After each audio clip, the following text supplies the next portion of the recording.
Nous allons maintenant nous intéresser aux pourcentages, mais aux pourcentages qui traduisent une évolution. Et pour ça, donc ici, vous avez l'extrait d'un article qui est paru dans La Voix du Nord le 19 octobre, concernant Ilevia et les objectifs que la société se fixe pour 2031. Alors, premier exemple ici, si vous remarquez, donc les objectifs pour 2031, c'est l'augmentation du nombre de voyageurs. Donc par rapport à 2023, on espère pour 2031 254 millions de voyageurs en plus par an, ce qui représenterait une hausse de 25%. Et bien ici, vous avez un exemple des deux types d'évolution. L'évolution qui est là, le 254 millions de voyageurs par an en plus, c'est ce qu'on appelle une variation absolue. C'est-à-dire que c'est une augmentation, on attend plus de voyageurs, donc c'est une variation, c'est une augmentation, mais elle est absolue parce qu'en fait, on n'a pas le chiffre de départ. On sait juste que c'est plus de 150 millions de voyageurs. Et à côté, ici, vous avez ce qu'on appelle la variation relative. Parce que finalement, 254 millions de voyageurs, ça peut paraître un chiffre énorme. Eh bien, en variation relative, c'est-à-dire ramené au nombre de voyageurs que compte déjà le réseau Ilevia en 2023, eh bien en fait ça représente 25% supplémentaire, c'est-à-dire un quart en plus. Donc oui, c'est beaucoup, mais finalement peut-être pas tant que ça. Et donc là, vous avez les deux types. Donc variation absolue, c'est simplement la différence entre ce qu'on appelle.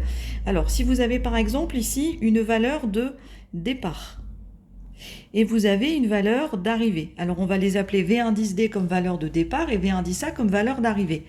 Eh bien, si vous faites l'écart entre ces deux valeurs, vous obtenez ce qu'on appelle la variation absolue.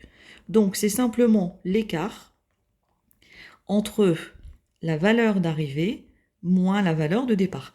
Donc si c'est une augmentation, votre résultat va être positif. Si c'est une diminution, il va être négatif.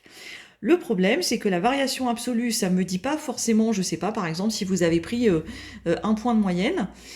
Donc, c'est un point, c'est une variation absolue, mais c'est peut-être pas la même chose si vous partiez d'une moyenne qui était égale à 1 sur 20, là, c'est-à-dire que vous avez doublé votre moyenne, alors que si vous partiez d'une moyenne qui était de 17 sur 20, alors en variation absolue, vous avez pris un point de moyenne, mais par contre, en variation relative, ce sera moins. Vous n'avez pas doublé votre moyenne.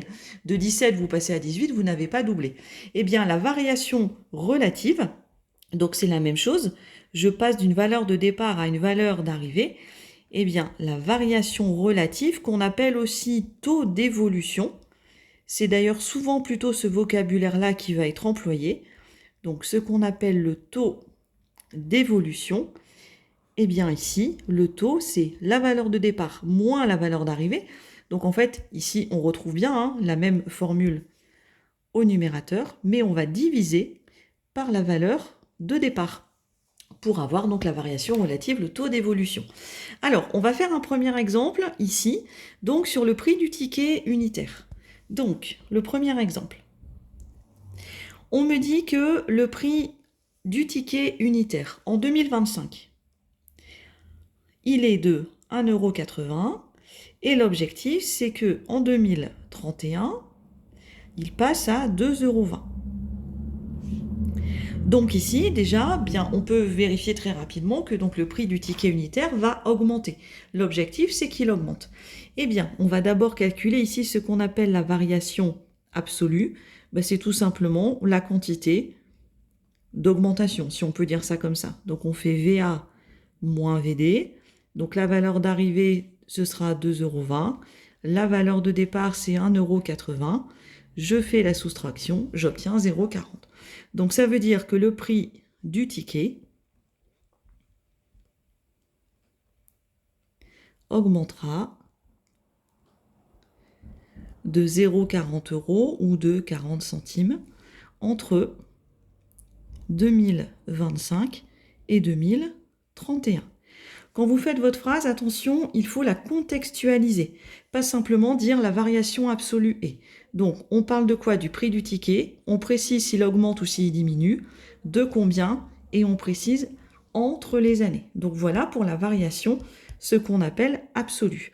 Maintenant, une augmentation de 40 centimes sur le prix de ce ticket, c'est beaucoup ou pas? Eh bien, c'est ce qu'on va évaluer en calculant ce qu'on appelle le taux d'évolution ou la variation relative. Donc cette fois-ci, je calcule le taux d'évolution. Et donc le taux d'évolution, donc c'est VA moins VD, la valeur d'arrivée moins la valeur de départ, divisé par la valeur de départ. Et donc ici, alors je peux reprendre puisque je connais déjà la valeur d'arrivée moins la valeur de départ, j'ai fait le calcul du dessus, mais c'est pas grave, sinon je peux reprendre au départ. Donc c'est 2,20 € moins 1,80 € et je divise par la valeur de départ qui était de 1,80 €. Ensuite, on vient poser le calcul. Donc 2,20 moins 1,80, on l'a déjà calculé, ça faisait 0,40, divisé par 1,80. Donc là, vous obtenez le taux d'évolution sous la forme d'un nombre décimal. Et bien là, pour l'avoir en pourcentage, je vais multiplier par 100. Et donc ça fait à peu près, si j'arrondis à l'unité, 22%. Donc finalement, le prix du ticket, donc je reprends le même type de phrase. Donc le prix du ticket augmentera de 22% entre 2025 et 2031. Et donc là, ça me permet de voir que c'est une augmentation qui est quand même assez importante par rapport au prix de départ.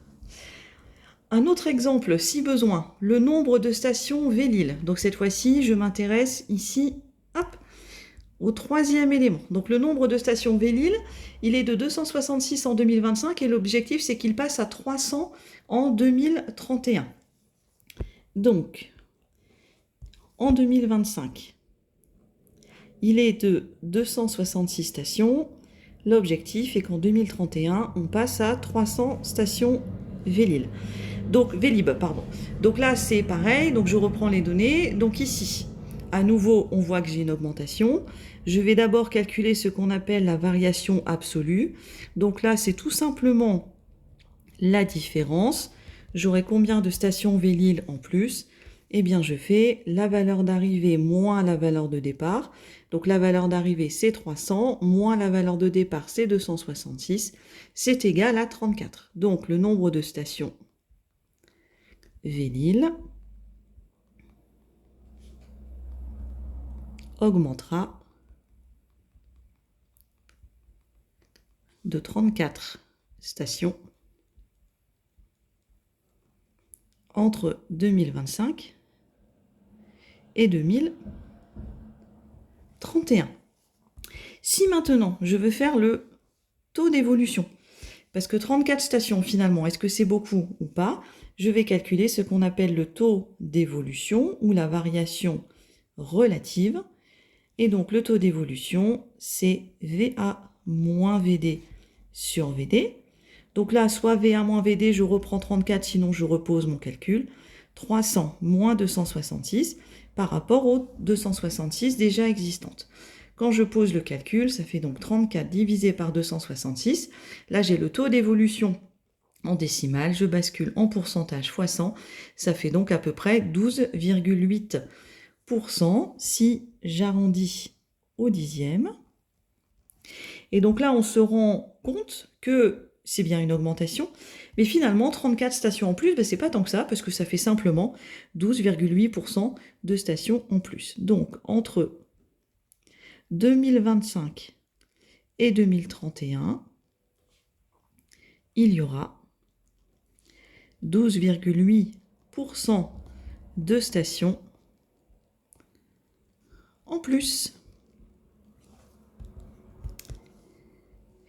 Et juste pour finir, je vais démasquer ce que j'avais masqué dans un premier temps ici. Regardez, dans l'infographie de la Voie du Nord, eh bien pour l'évolution du prix du ticket unitaire, eux avaient indiqué la valeur en la variation relative, le taux d'évolution en pourcentage.